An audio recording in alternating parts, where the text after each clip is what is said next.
لا فتى إلا علي لا سيف إلا ذو الفقار لا فتى إلا علي لا سيف إلا ذو الفقار أعوذ بالله من الشيطان الرجيم بسم الله الرحمن الرحيم Assalamu alaikum wa rahmatullahi wa barakatuh.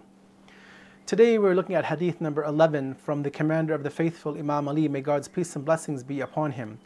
And the topic which we want to look at today is acting with integrity. Now, one of the beauties that we see within the world today, although it's not maybe that apparent for a lot of us, but if we dig a bit into community efforts, into NGOs, non-profit charity organizations at a local, national, international level, one of the beautiful things that we see is the fact that many human beings step up to help the less fortunate, vulnerable people of society, whether it be going into the slums of any major Western metropolis and feeding the homeless, establishing soup kitchens, letting them sleep in our religious centers in the winter months when it is very cold outside, or whether it be sending food or medication or clothing or toys to children who don't have these things within their lives, whether it be locally or to impoverished countries around the world. All of these things and many more good things that are done in the name of humanity is one of the things which gives human beings hope that there are good people out there, that there are people who want to make a change in the lives of other people, who are not only looking out for themselves but for other people around the world. In the two hadith, the two traditions we wish to look at today, which are very similar in their meaning, very similar in their outlook, but have a bit of a different interpretation and application, we see that the commander of the faithful shares this beautiful thought with us. In these traditions, he mentions the following: the best provision for the next world, which a person can acquire in this life, is through acting with goodness with the servants of God. The pinnacle of true faith is to do good deeds to humanity. So here we see right off the bat that these two short traditions from the commander of the faithful speak about the act of doing good to other people, random acts of kindness, if you may, and that he grades and he speaks about the doing of good to two different groups within society. The first one, as the hadith mentions, and he says that this is the best provision that one can pack for the world of the afterlife, is to act with goodness with the servants of God. So there is an understanding here that the servants of God refers to the believers in Allah, the believers in God themselves, those who are religious people, so to speak. And we get the understanding, the picture from the commander of the faithful, that the best provision that we can prepare, the best thing that we can pack for ourselves, is the performance of good actions. This is similar to when we go on vacation and we are going to an exotic destination. We would want to look online to see the climate, what the weather is like, what kind of clothes we should be packing, what currency we need, what things we need to take to that new country that we're going to visit, that would make our stay there more pleasurable and enjoyable. And we pack all of those things in our suitcase and off we go. Similarly, the Imam is saying that if you want to pack your bags for the world of the next life, the life which is perpetual, it is forever, there is no coming back from that world to this world to repack your bags, the Imam says that the best thing that you can pack, the best provision that you can make ready for yourself, is to perform good deeds to the servants of Allah. And he doesn't specify in this hadith, and obviously it would be impossible for him to mention every single good action that you can do.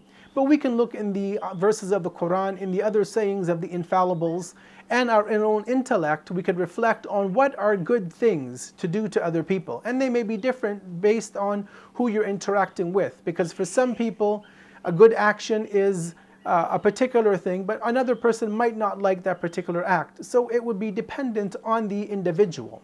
The second portion of the tradition tells us that the pinnacle of true faith, of complete belief in Allah and all of what that entails, is to do good to humanity.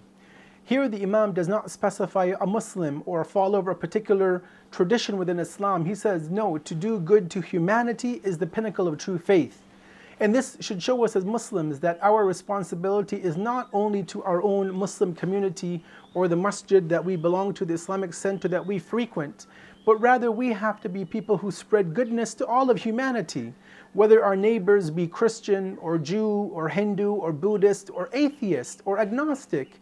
We have to still do good to those individuals. The Quran tells us, and speak good words to humanity. This hadith tells us, do good actions to humanity.